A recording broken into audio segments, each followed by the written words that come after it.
हरिहर। तो पद यात्रा के लिए आपको हार्दिक शुभकामनाएं।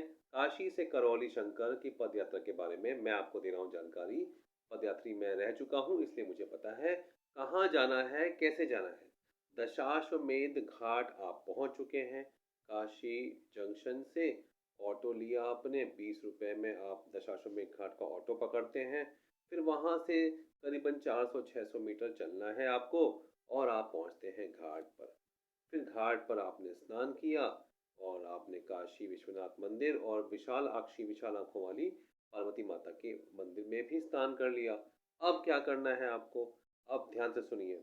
आपके पास गूगल मैप है तो उसमें सर्च करिए संगम घाट। देखिए, आपकी दूरी काशी से करौली शंकर कानपुर की 350 किलोमीटर है। अब आपको आदत नहीं होगी चलने की, तो आप उसको बाँट दीजिए।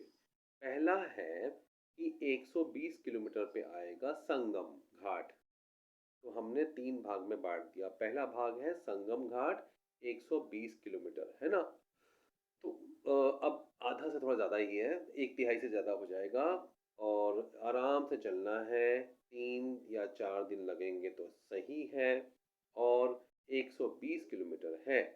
अब आप अपने गूगल मैप पे सर्च करेंगे, 120 किलोमीटर के लिए आप सर्च करेंगे दशाश्वमेध घाट से संगम का रास्ता। अच्छा, अब आपके पास गूगल मैप नहीं है तो क्या करेंगे? तो इसीलिए मैं वीडियो बना रहा हूँ कि आप पहले वहाँ मडुआडीह रोड, मडुआडीह फ्लाईओवर सुनिएगा, Manduadih flyover Bengali post office से होते हुए मडुआडीह फ्लाईओवर पहुँचना है। कहाँ पहुँचना है? मडुआडीह फ्लाईओवर किसी को भी पूछिए, हमको मडुआडीह फ्लाईओवर चल के जाना है, पदयात्रा है, तो वो करीबन 8 किलोमीटर होगा वहाँ से, है ना? तो आपको रास्ता अब बनास की रोड है, कोई यहाँ-वहाँ टेढ़ा-मेढ़ा, थोड़ा बहुत आगे-पीछे 7 किलोमीटर है, मैं 8 कह रहा हूँ, क्योंकि आप यहाँ-वहाँ पूछते-पूछते पूछना किसको है? ऑटो जो गाड़ी वाले हैं, उनको ही पूछना है, टेम्पो वालों को, उनको रास्ता पता होता है ना? और लोगों को पूछोगे तो वो गड़बड़ा सकते हैं। और शॉर्टकट बोलना है, ये पूछना है कि मडुआडीह फ्लाईओवर जाने का शॉर्टकट पैदल रास्ता कौन-सा है? तो वो आपको बता देंगे, आप जाइए। 8 किलोमीटर चलने के लिए आपको 2 या 3 घंटे लगेंगे, है ना? बीच में रुकना है, जल्दीबाजी नहीं करनी है, कहीं जगह मिले बैठ के रुक जाइए आराम से। अब आप मंडुआडीह फ्लाईओवर क्रॉस के ऊपर से जाएँगे और वही मंडुआडीह रोड पकड़ते हुए आपको आगे पहुँचना है Sangam road. Sangam road Varanasi Kanpur road, GT road, सब एक ही रोड का नाम है। ये हाईवे है, तो आप वहाँ पहुँचेंगे।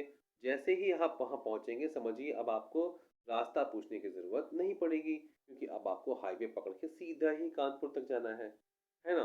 संगम तक तो आप पहुँच ही जाओगे। ठीक है? तो इस तरह से आप पहले 2 दिन का ये वीडियो बनाया है कि आपको कोई दिक्कत ना हो। मडुआडीह नाम याद रखिए, गूगल ना हो तो कोई बात नहीं।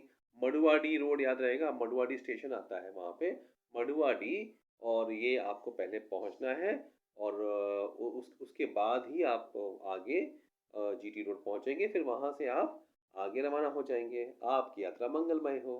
हरि हर।